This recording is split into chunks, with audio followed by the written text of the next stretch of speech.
In the boundless embrace of the Mirathal Desert, where the sun spun golden threads across dunes that whispered ancient secrets, and the night sky unfurled like a celestial loom woven with stars, there once thrived Eloria, a city that wove the dreams of humanity into a tapestry of eternity. Over 5,400 years ago, in a land where the earth cracked under relentless heat and the winds sang ballads of forgotten time, the Elorians crafted a sanctuary of transcendent wonder, a beacon of ingenuity, unity, and reverence that outshone the grandest marvels of the ancient world.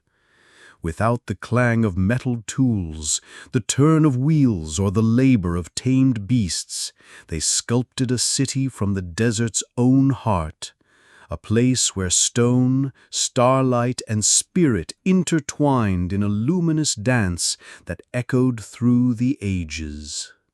Eloria was no mere settlement, it was a living tapestry, a radiant poem etched in the sands with the grace of a weaver's hand. The Elorians, their spirits ablaze with vision and their hands steady with purpose, raised soaring ziggurats and spiraling minarets that seemed to thread the heavens into the earth. These were not built with fragile clay, but with colossal stones, hewn from distant cliffs and carried across the searing valley in baskets woven from the resilient dawn reed, a plant that clung to the banks of the ephemeral Lissara River, its silver fronds glowing under moonlight.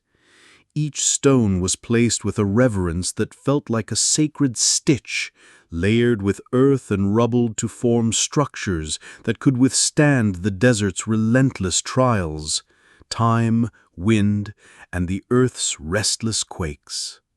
The Mirathal was a land of tremors, where the ground stirred like a dreaming god, yet Eloria's builders wove resilience into their craft. They designed foundations that swayed with the earth's rhythms, corners rounded like the curves of a whispered hymn, and walls cushioned with layered fills that absorbed seismic fury like a mother's lullaby.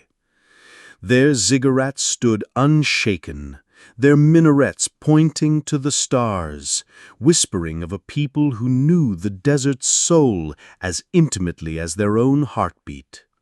Water, the desert's rarest thread, was Eloria's lifeblood, a filament nurtured in the driest sands.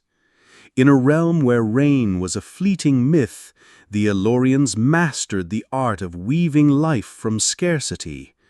They carved intricate networks of canals, their paths as sinuous as a weaver's thread, guiding the Lissara's shy waters to fields of millet, amaranth, and cotton that bloomed like constellations against the gold. Every channel was a vow, every drop a treasure, transforming barren dunes into gardens that sang of abundance. The city's design was a celestial weave, its temples, plazas, and observatories aligned with the arcs of the sun, moon, and stars, marking solstices, equinoxes, and lunar cycles with a precision that wove the cosmos into daily life. Sunken amphitheaters, their stone steps etched with patterns like the ripples of a cosmic tide, served as both gathering places and star charts, guiding priests, farmers, and dreamers to plant, pray, and celebrate in harmony with the heavens. Every structure was a thread in Eloria's tapestry, blending utility with awe, function with reverence, a city that lived by the rhythm of the stars. Life in Eloria was a radiant symphony, a tapestry of voices woven in unity. Homes of sun-warmed adobe clustered around shaded oases, where children darted through groves of tamarind and acacia, their laughter a counterpoint to the wind's soft hum. Ceremonial plazas glowed with the flicker of resin torches, alive with the music of flutes carved from dawn reed, and drums stretched with gazelle hide, their rhythms binding the community like a heartbeat. Markets pulsed with the clatter of turquoise, lapis, and amber beads. The rustle of cotton bolts dyed in hues of dusk and dawn, and the soft barter of dried fish, polished obsidian, and rare desert spices, traded with tribes from far-off coasts, mountain passes, and shadowed valleys. Eloria bore no scars of war, no walls of defense, no shattered blades, no echoes of conquest. Its strength was its harmony, its wealth the bonds it wove across the desert, a city that thrived on trust, cooperation, and shared dreams, its people united like threads in a single cloth. The Elurians' artistry was a sacred weave, a craft that shimmered with the desert's gifts. Weavers spun textiles so delicate they seemed to capture the dawn's first light, dyed with pigments drawn from crushed minerals, desert blooms, and the shells of iridescent beetles. Artisans shaped flutes that sang like the wind over dunes, their melodies rising like prayers to the stars. Knotted chords, intricate as the constellations, recorded the city's rhythms, harvests, trades, tributes, and tales in a silent language that spoke of foresight and devotion. Beneath temple floors they buried offerings to the spirits of earth and sky, carvings of jade, amethyst, fossilized bone, and shells etched with patterns of the moon, each a whisper of gratitude for the rains that came, the stars that guided, and the peace that endured. Their rituals were gentle, their faith a dance of reverence, rooted in a love for the world that cradled them, a tapestry that glowed without fraying.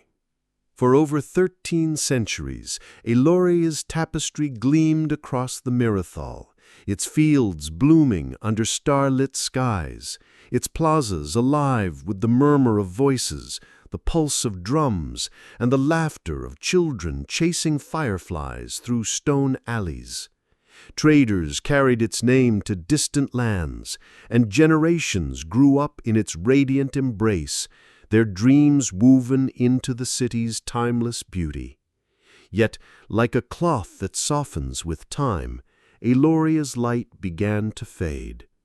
No cataclysm unraveled it, no fires, no invaders, no broken stones. Instead, it slipped into a quiet slumber, as if the desert itself had sung it to rest. What dimmed Eloria's weave? The desert guards its truths, but echoes linger in the sand. Some say the Lissara River, once a steadfast thread, grew faint, its waters dwindling under a drought that stretched across ages. Fields that once danced with green withered to dust, and the trade routes that carried Eloria's cotton and spices unraveled like a frayed hem. Others point to the rise of new cities along richer rivers and fertile coasts, where bustling ports and abundant harvests drew merchants and dreamers away, leaving Eloria's markets quiet. A few whisper of subtler shadows, perhaps a rift among the star weavers, a shift in the rituals that bound them, or the slow weight of centuries pressing on hearts grown weary. The departure was not a single tear, but a fading pattern. Families gathered their flutes, chords, and memories, leaving homes and temples to rest, seeking new lands where the earth still sang.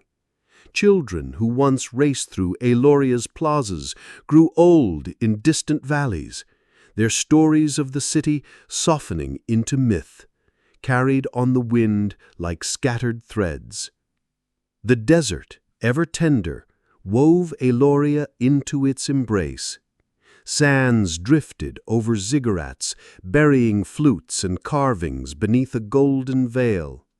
For 4,900 years, the city slept, its minarets mistaken for the desert's own curves by nomads who crossed the Mirathol under starlight. Travelers saw only mounds, never dreaming that underneath their feet lay a city older than the great pyramids of far-off lands. It wasn't until 2018 that Eloria's tapestry stirred again. Archaeologist Zara Vane, guided by ancient tales whispered by desert elders and fragments of knotted cords found in a trader's cache, began to brush away the sands. With each stroke, a city awoke. Walls of polished stone, stairways that soared like hymns, amphitheaters that still held the shape of stars. Radiocarbon tests sang a truth that reshaped history. Eloria was over 5,400 years old, a sister to the earliest cities of Sumer, Egypt, the Indus, and beyond. It was no shadow of other lands, but a cradle of its own, proof that the Americas kindled grandeur as early as any other, a tapestry woven with its own unique threads. The artifacts were a radiant chorus, flutes that still hummed with ancient breath, nets that once danced with riverfish, cords knotted with stories of abundance, and textiles that shimmered like captured starlight.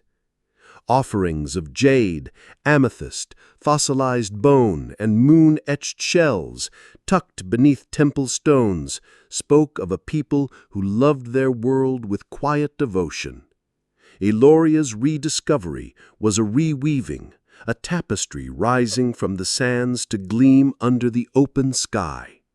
Now a UNESCO World Heritage Site, Eloria stands as a bridge to dreams long past, its stones kissed by the same winds that once carried its music. Walk Eloria's ruins today, and you can almost feel it, the soft trill of flutes, the murmur of traders bartering in torchlit plazas, the laughter of children chasing shadows through stone alleys.